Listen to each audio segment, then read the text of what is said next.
Ils se sont rendus là où se trouve le stock d'engrais du café au chef-lieu de la province Kirundo. Ce sont les membres de la commission de suivi de l'exploitation du café et du thé au Burundi, une commission qui a été mise en place par la présidence de la République.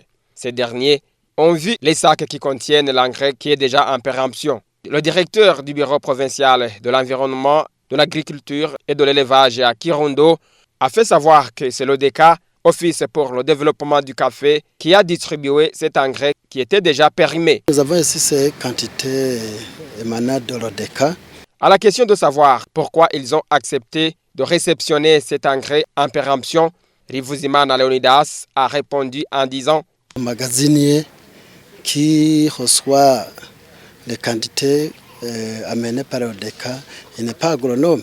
Et d'ailleurs, il est conscient que l'ODK est plus performant en termes de la qualité de l'engrais. Du côté de la commission, après leur constat, le président de cette commission a réagi en disant: Nous faisons cette observation avec tristesse parce que les engrais sont arrivés à l'ODK, dans les dépôts de l'ODK, au mois de février 2023.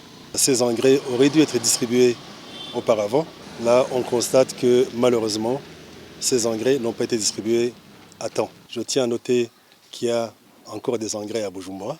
C'est dire que la distribution est très mauvaise. Mais là, nous nous retrouvons avec des engrais qui ne servent plus à rien, puisqu'ils sont périmés. Face à cette problématique, le directeur général de l'ODK, l'institution qui a distribué cet engrais périmé, s'est exprimé en disant: Le nouveau comité de direction de l'ODK a été mis en place depuis le 13 mai 2024.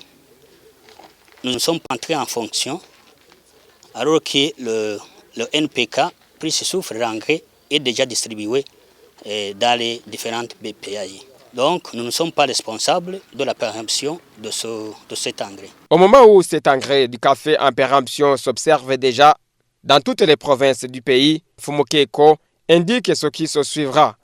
Là, en ce moment, suivant les recommandations de la plus haute autorité, mais aussi du ministère en charge de l'agriculture, nous essayons d'alerter toutes les autorités provinciales pour que ces engrais ne soient pas distribués, parce qu'ils pourraient endommager le sol et les cultures.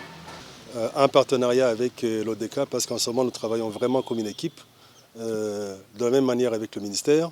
L'effort en ce moment consiste à rappeler les engrais qui ont été distribués, à récupérer les engrais qui sont dans des stocks comme celui-ci, en attendant qu'il y ait d'autres engrais qui viendront en bon état et qui pourront être distribués au café.